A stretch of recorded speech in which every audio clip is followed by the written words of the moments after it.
Hello friends, readers lab में आप सभी का दिल से स्वागत है। आज हम एक ऐसी किताब की बात करने जा रहे हैं जो आपकी जिंदगी की दिशा बदल सकती है।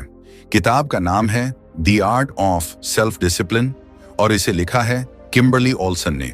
यह सिर्फ एक किताब नहीं, ये एक आईना है जो हमें हमारी कमजोरियों से रूबरू कराता है और फिर हमें वो ताकत भी देता है जिससे हम उन्हें हरा सकें। अगर आप अपने सपनों तक पहुंचना चाहते हैं लेकिन बार बार रास्ते में थम जाते हैं, अगर आप जानते हैं कि करना क्या है लेकिन मन नहीं करता, तो ये किताब आपके लिए है।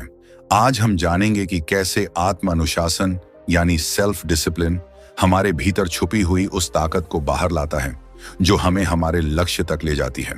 तो चलिए दोस्तों, बिना देर किए इस बदलाव के सफर की शुरुआत करते हैं।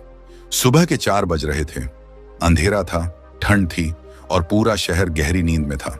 लेकिन एक लड़का अपनी आंखों में नींद नहीं, आग लिए हुए उठ चुका था। उसने धीरे से अलार्म बंद किया, अपने पुराने जूतों को पहना और दौड़ के लिए निकल पड़ा। ना कोच था, ना तालियां बजाने वाला कोई, और ना ही कोई गारंटी कि उसकी मेहनत कभी रंग लाएगी। लेकिन एक चीज थी जो बाकी सब पर भारी थी, डिसिप्लिन। उसके दोस्त सो रहे थे, कुछ मोबाइल चला रहे थे, कुछ कह रहे थे इतनी मेहनत से क्या मिलेगा, पर वो जानता था आज अगर उसने खुद को हरा दिया तो कल किसी भी मंजिल को जीत सकता है। हर दिन, हर सुबह वो अपने कंफर्ट जोन को तोड़ता रहा। कई बार गिरा, थका, टूटा, लेकिन रुका नहीं, क्योंकि उसने तय कर लिया था मुझे अपने आप से बड़ा बनना है। और कुछ सालों बाद वही लड़का एक इंटरनेशनल मैराथन का विनर बना। लोग बोले तू किस्मत वाला है, पर उसने मुस्कुराकर कहा किस्मत नहीं दोस्त, डिसिप्लिन वाला हूं। यही है वो अंतर जो the art of self discipline हमें सिखाती है। ये किताब सिर्फ समय प्रबंधन या आदतें बदलने की बात नहीं करती। ये बताती है कि कैसे आप अपने सबसे बड़े दुश्मन, खुद की टाल मटोल करने वाली सोच को हराकर अपने जीवन का मास्टर बन सकते हैं।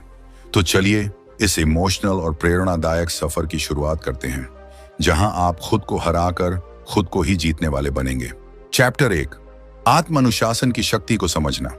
दोस्तों, क्या आपने कभी सोचा है कि क्यों कुछ लोग गरीबी, मुश्किलों और हर तरह की रुकावटों के बावजूद शिखर पर पहुंच जाते हैं, जबकि कुछ लोग सब कुछ होते हुए भी खुद से हार मान लेते हैं?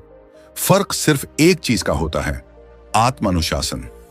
यही वो चिंगारी है जो इंसान को हर दिन उठकर अपने लक्ष्यों की तरफ कदम बढ़ाने पर मजबूर करती है, जब उसका मन कहता है कि रुक जा, थक गया है। आत्म अनुशासन का मतलब सिर्फ सुबह जल्दी उठना या डेली रूटीन फॉलो करना नहीं होता। इसका मतलब है खुद से किया हर वादा निभाना, उस रास्ते पर चलना जो कठिन है लेकिन जरूरी है, उन फैसलों पर डटे रहना जो लंबे समय में हमें हमारी मंजिल तक ले जाएंगे। इस किताब के पहले अध्याय में किम्बरली ओल्सन हमें एक गहरी सच्चाई से रूबरू कराती है कि आत्म अनुशासन हमारी लाइफ की सबसे पावरफुल इन्वेस्टमेंट है। कोई भी सपना, चाहे वो करियर का हो, हेल्थ का, रिश्तों का या फाइनेंशियल फ्रीडम का, बिना आत्म अनुशासन के सिर्फ एक कल्पना बनकर रह जाता है। जब हम अपने दिमाग को यह सिखा देते हैं कि भावनाएं क्षणिक हैं लेकिन हमारा विजन स्थायी है, तभी हम सही मायनों में आगे बढ़ना शुरू करते हैं। किम्बरली बताती हैं कि आत्म अनुशासन कोई जन्मजात प्रतिभा नहीं है, ये एक अभ्यास है, एक आदत है जो हर इंसान रोजाना छोटे छोटे फैसलों से विकसित कर सकता है। हर बार जब आप अपने मन की कमजोरी पर विजय पाते हैं, हर बार जब आप टाल मटोल को ना कहते हैं, हर बार जब आप एक्शन लेते हैं बजाय बहाने बनाने के, आप अपने भीतर आत्म अनुशासन की मांसपेशी को मजबूत कर रहे होते हैं। और यही मांसपेशी आपको उस इंसान में बदल देती है जिसे कल आपने अपने सपनों में देखा था।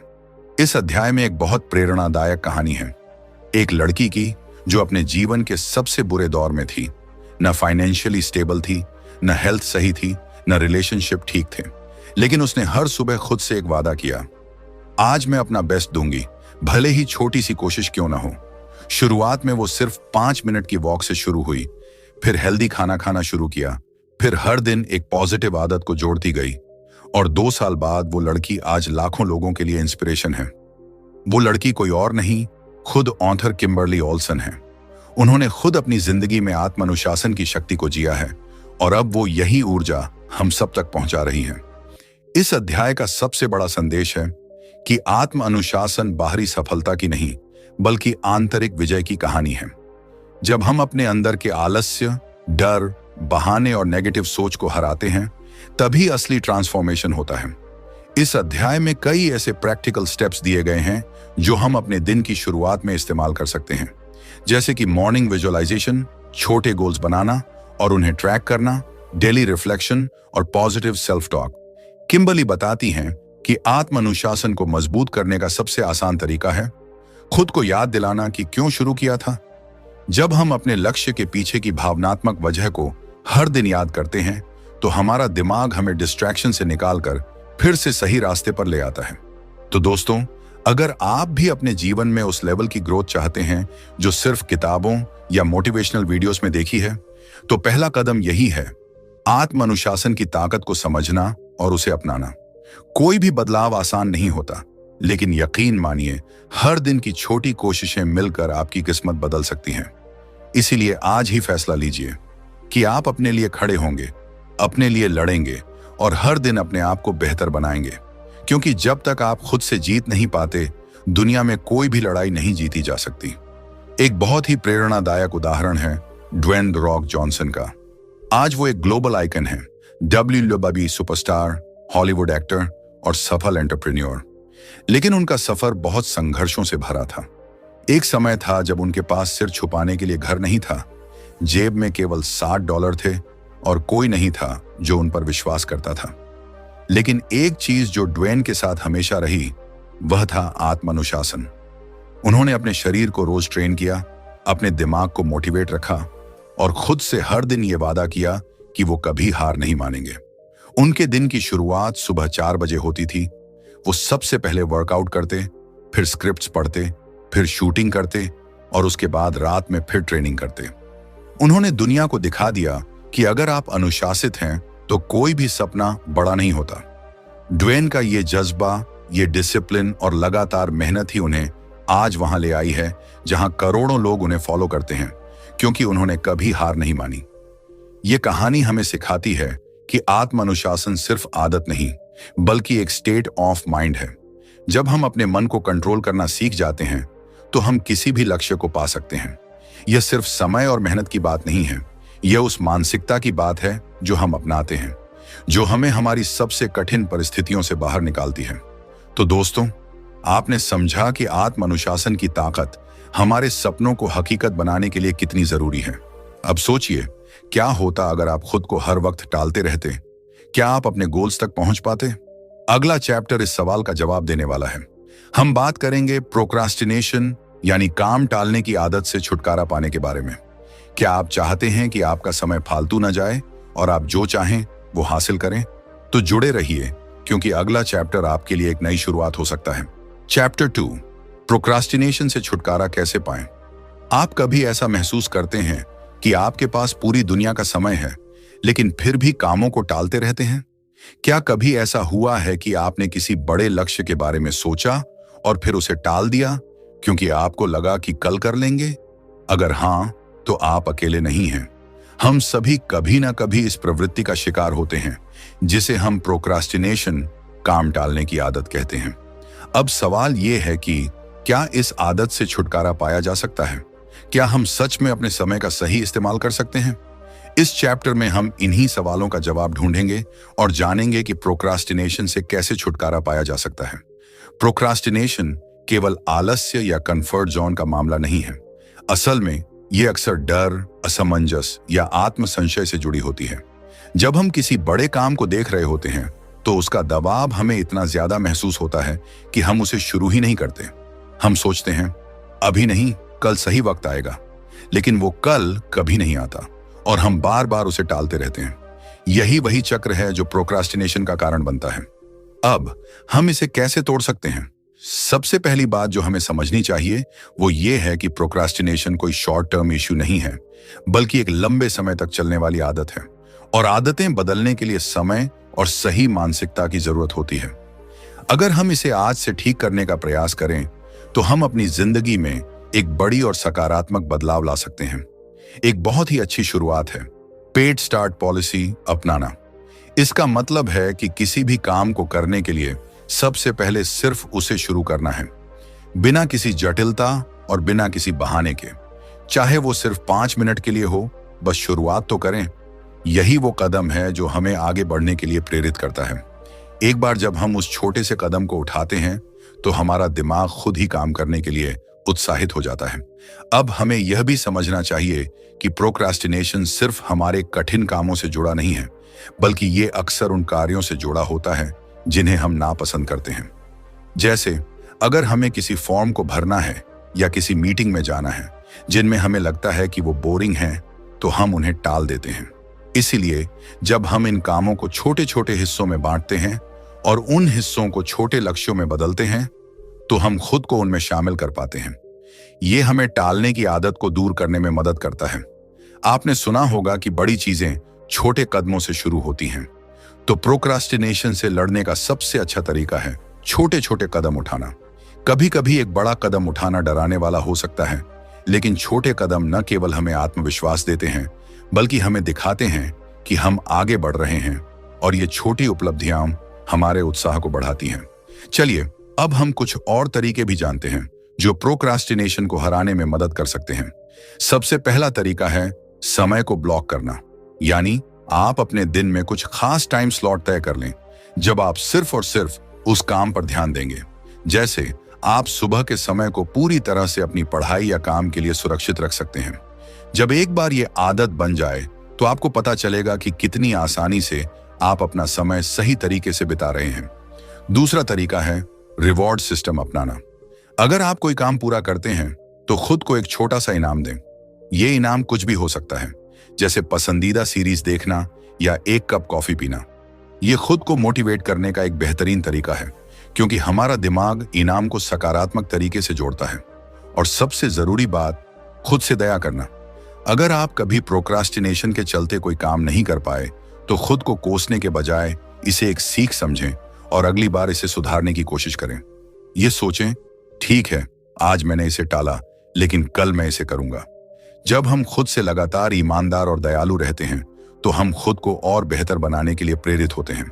अब चलिए हम आपको एक और कहानी सुनाते हैं जो आपको प्रेरित करेगी। ये कहानी एक छोटे से गांव के लड़के की है जिसका नाम था आलोक। आलोक का सपना था कि वह एक दिन बड़ा आदमी बनेगा, लेकिन एक समस्या थी। आलोक हमेशा अपना काम टालता रहता था। वह कभी अपने स्कूल के प्रोजेक्ट्स को लास्ट मिनट तक टाल देता, कभी अपने सपनों को सिर्फ कल के लिए छोड़ देता। लेकिन एक दिन उसने अपने जीवन में एक बड़ा बदलाव लाया। उसने तय किया कि हर दिन वह अपने सपनों की तरफ एक कदम और बढ़ेगा, और वह कदम छोटा हो या बड़ा, उसे उठाना ही होगा। धीरे धीरे आलोक ने यह आदत डाली कि वह हर दिन छोटे छोटे कामों को पूरा करता, और उसका आत्मविश्वास बढ़ता गया। कई सालों बाद आलोक वही लड़का बन गया जिसने न केवल अपने सपनों को पूरा किया, बल्कि औरों के लिए भी प्रेरणा बन गया। इस कहानी से हमें यह सीख मिलती है कि प्रोक्रास्टिनेशन से बचने के लिए सिर्फ एक छोटी सी शुरुआत की जरूरत होती है, और फिर आपका आत्मविश्वास आपको सफलता की ओर ले जाता है। दोस्तों, अब जब आपने टालने की आदत पर काबू पाना शुरू किया है, तो अगला कदम है उन बुरी आदतों से छुटकारा पाना जो आपको हर रोज धीमे धीमे अंदर से खत्म कर रही है। अगला चैप्टर आपकी लड़ाई है खुद से, अपनी कमजोरियों से।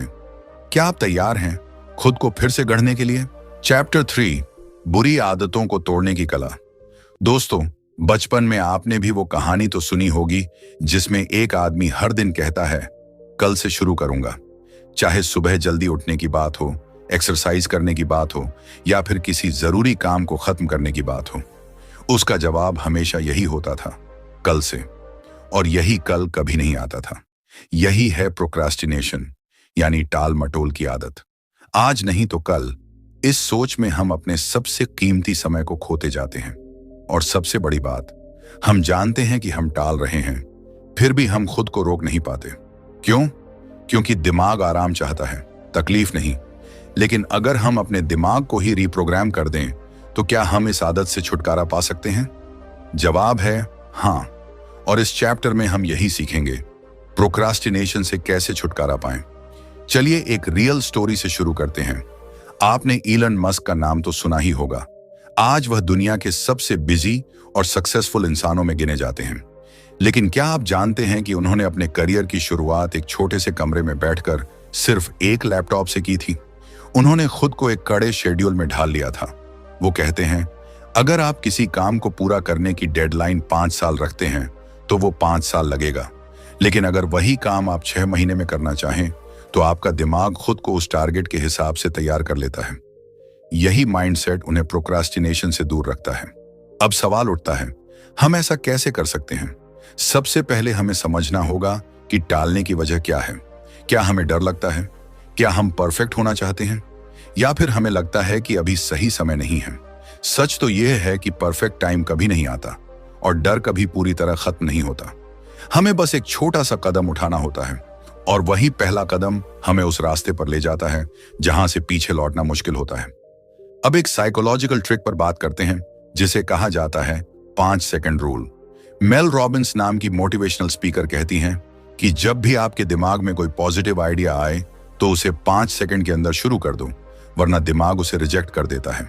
ये टेक्निक आपको सोचने से करने की दिशा में ले जाती है और यही प्रोक्रास्टिनेशन का पहला इलाज है। सोच कम, करना ज्यादा। अब बात करते हैं ब्रेकडाउन और प्लानिंग की।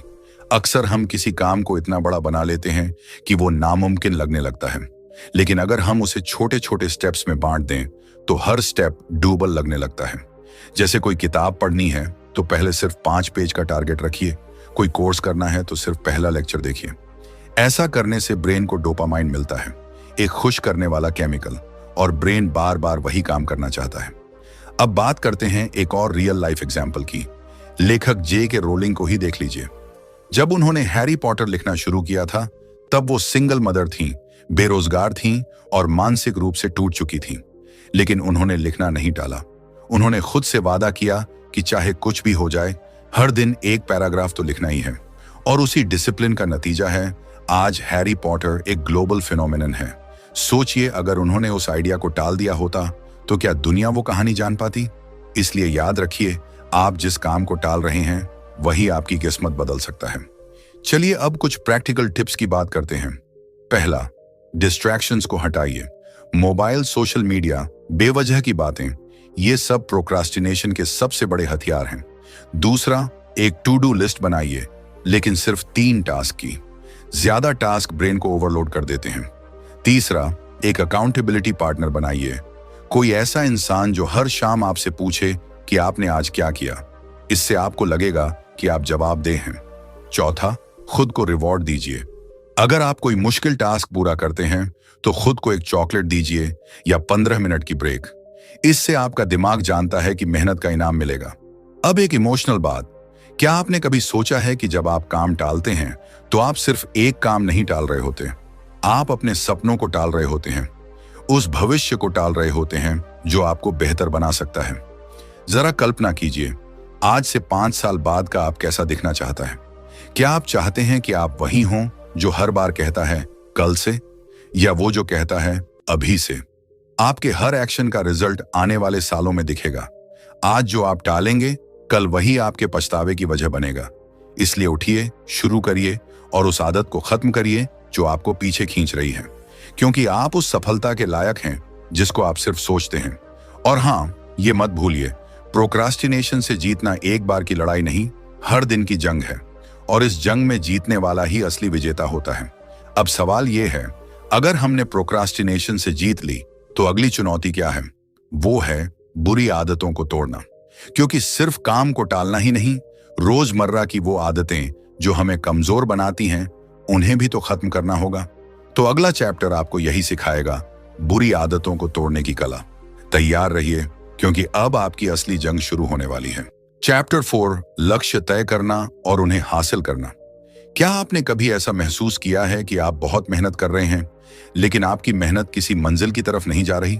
जैसे आप दिन रात कुछ ना कुछ कर रहे हैं, लेकिन जब रात को खुद से सवाल करते हैं कि मैं कहां पहुंचा, तो जवाब आता है पता नहीं। अगर आपका जवाब भी यही है तो दोस्त, आपको जरूरत है अपने लक्ष्य को तय करने की, क्योंकि बिना लक्ष्य के मेहनत वैसी ही होती है जैसे अंधेरे में तीर चलाना।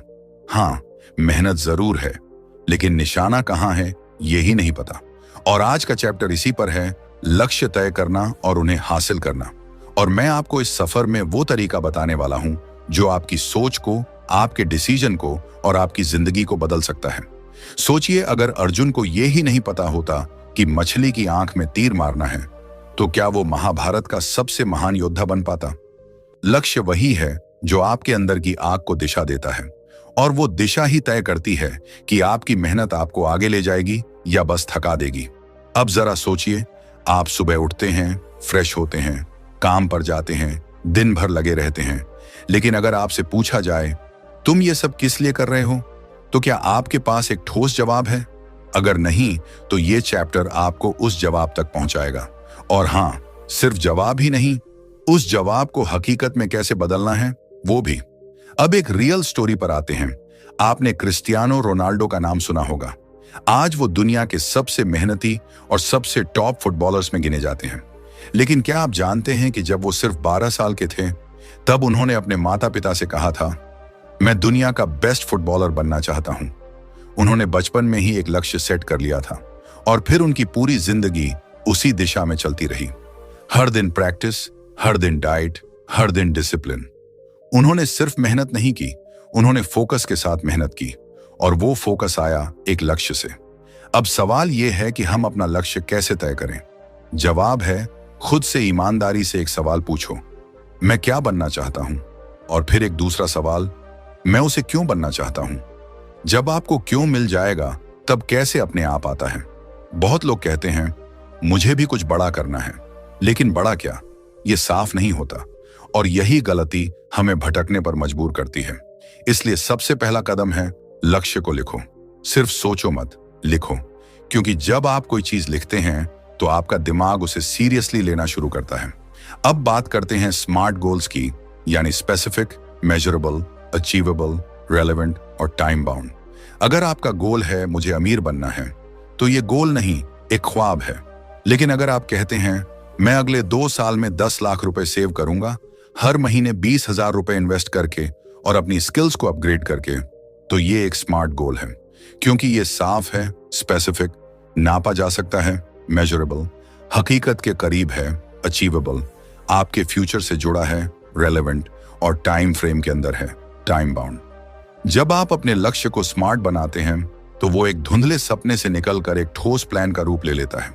अब सोचिए, अगर थॉमस एडिसन ने यह तय न किया होता कि मैं बल्ब बनाऊंगा, तो क्या आज हम रात में भी रोशनी देख पाते? उन्होंने 1000 बार फेल होकर भी हार नहीं मानी, क्योंकि उन्हें पता था कि उनका लक्ष्य क्या है। उन्होंने खुद कहा था, मैं असफल नहीं हुआ, I've just found 10,000 ways that won't work। और यही होता है फर्क। अगर आपका लक्ष्य मजबूत है, तो आपकी असफलताएं भी रास्ता बनाती हैं। एक और बात, जब आप कोई लक्ष्य सेट करते हैं, तो जरूरी है कि आप उसे छोटे हिस्सों में बांटें। जैसे अगर आपका लक्ष्य है IAS बनना, तो आप सीधे एग्जाम पास नहीं कर सकते। आपको पहले NCERT पढ़नी है, फिर ऑप्शनल चूज करना है, फिर टेस्ट सीरीज देनी है। जब आप अपने बड़े लक्ष्य को छोटे स्टेप्स में बांटते हैं, तो हर दिन की जीत आपको मोटिवेट करती है। अब जरा रुकिए और खुद से पूछिए, क्या मेरे पास आज ऐसा कोई लक्ष्य है जो मुझे सुबह उठने पर मजबूर करता है? अगर नहीं, तो यही वक्त है उसे ढूंढने का, और अगर है तो उसे और साफ करने का। एक और जरूरी बात, अपने लक्ष्य के बारे में दुनिया को मत बताओ जब तक तुम उस पर मेहनत करना शुरू ना कर दो, क्योंकि दुनिया के सवाल और ताने तुम्हारे फोकस को तोड़ सकते हैं। याद रखो, साइलेंस इज पावर। जब आप अपने काम से जवाब दोगे, तब दुनिया खुद बोलेगी, और जब आप अपने गोल के रास्ते पर चलना शुरू करते हो, तो बीच में थकावट आएगी, लोग हंसेंगे, रुकावटें आएंगी, लेकिन एक सवाल हमेशा याद रखना, क्या मैं वो इंसान बन रहा हूं जो मैं बनना चाहता था?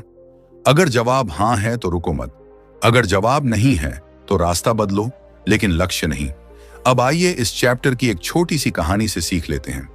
एक बार की बात है, एक बच्चा अपने गांव से निकलकर मुंबई आया, जेब में सिर्फ कुछ रुपए और दिल में एक सपना, एक्टर बनने का।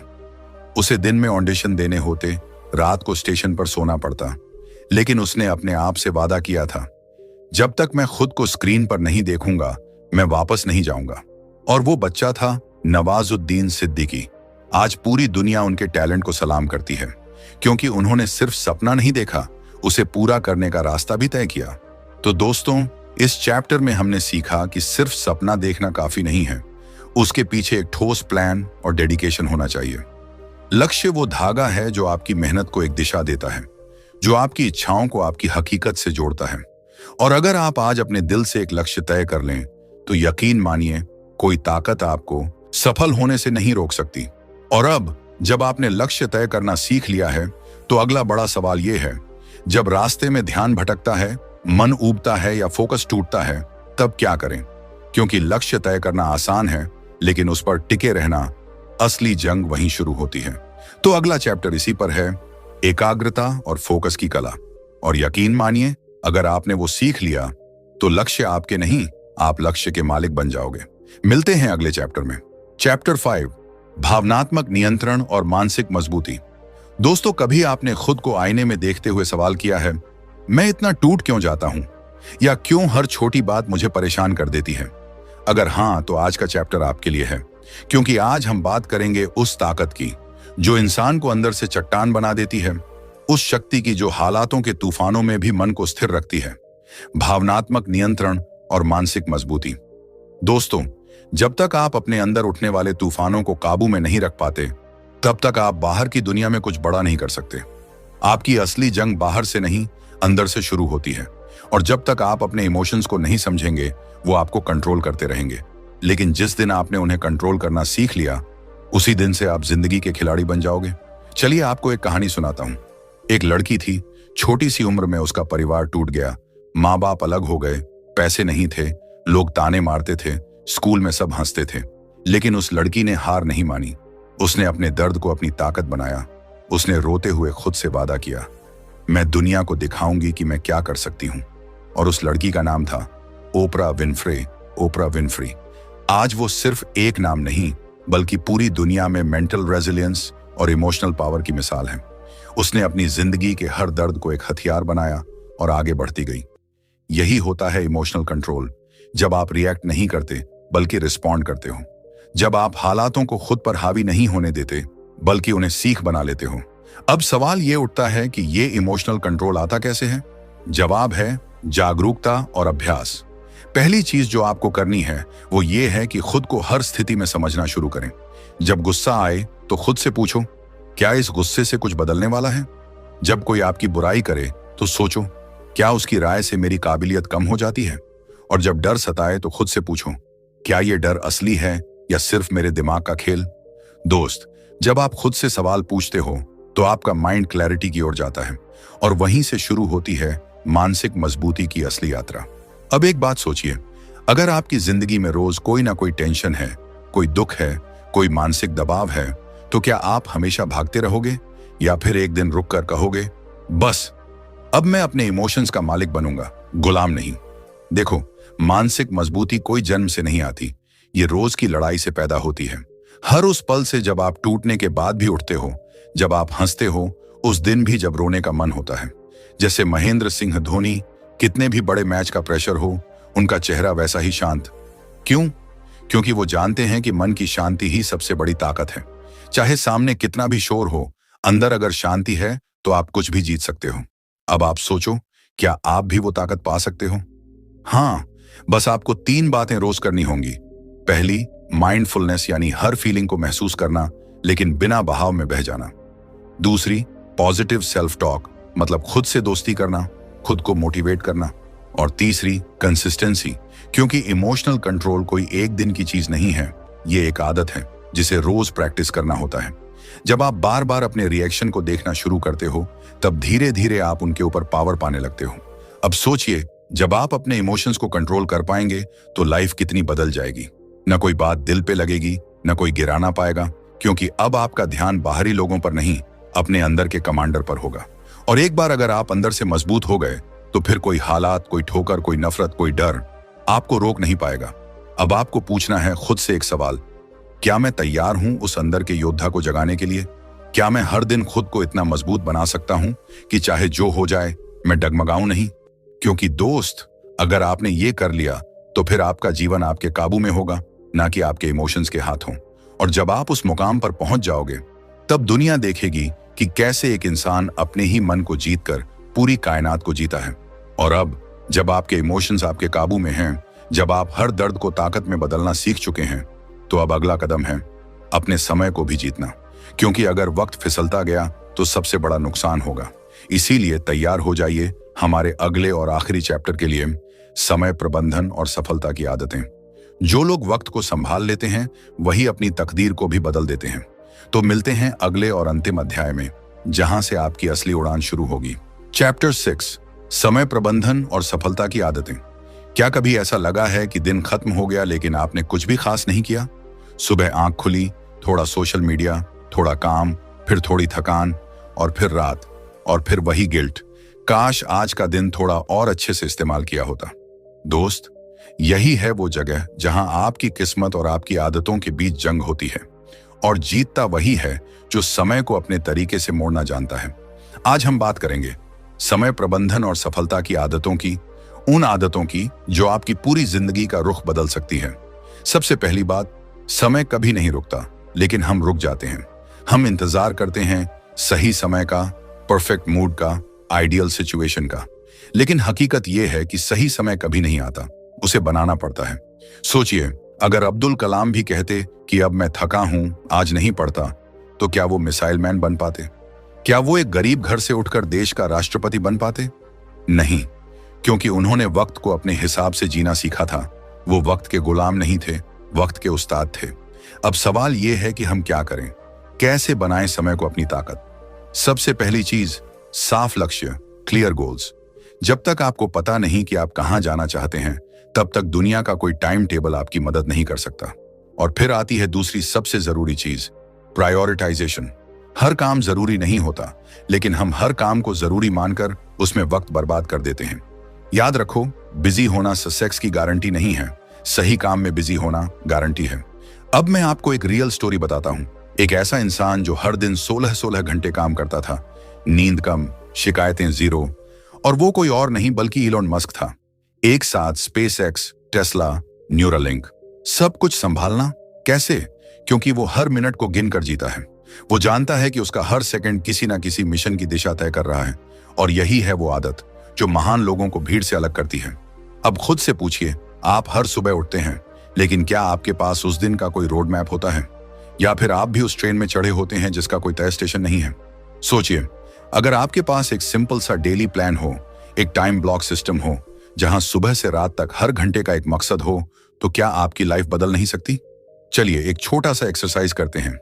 आज ही एक कागज लीजिए और लिखिए, मेरे दिन के 3 सबसे जरूरी काम कौन से हैं, और फिर खुद से वादा कीजिए कि आप उन 3 कामों को दिन खत्म होने से पहले हर हाल में पूरा करेंगे। ये छोटी सी आदत आपकी पूरी प्रोडक्टिविटी बदल देगी। और सिर्फ काम ही नहीं, रोज के कुछ माइक्रो हैबिट्स भी आपको सफलता की सीढ़ी पर चढ़ा सकते हैं। जैसे सुबह जल्दी उठना, 10 मिनट मेडिटेशन करना, रात को सोने से पहले अगले दिन की प्लानिंग करना, मोबाइल को टाइम लिमिट में यूज करना। ये सब चीजें छोटी लगती हैं, लेकिन यही छोटी छोटी ईंटें मिलकर आपकी कामयाबी की इमारत बनाती हैं। और अब आता है सबसे अहम सवाल, क्या आप इस बदलाव के लिए तैयार हैं? क्योंकि वक्त किसी का इंतजार नहीं करता, और ना ही वो वापस आता है। अगर आपने उसे अभी नहीं पकड़ा, तो कल वही वक्त आपको पछतावे में डुबो देगा। सोचिए, क्या आप भी हर रात ये सोचते हैं कि आज कुछ बड़ा कर सकता था? या फिर आप ये सोचकर सोना चाहते हैं कि आज मैंने अपने समय का पूरा इस्तेमाल किया? फैसला आपका है।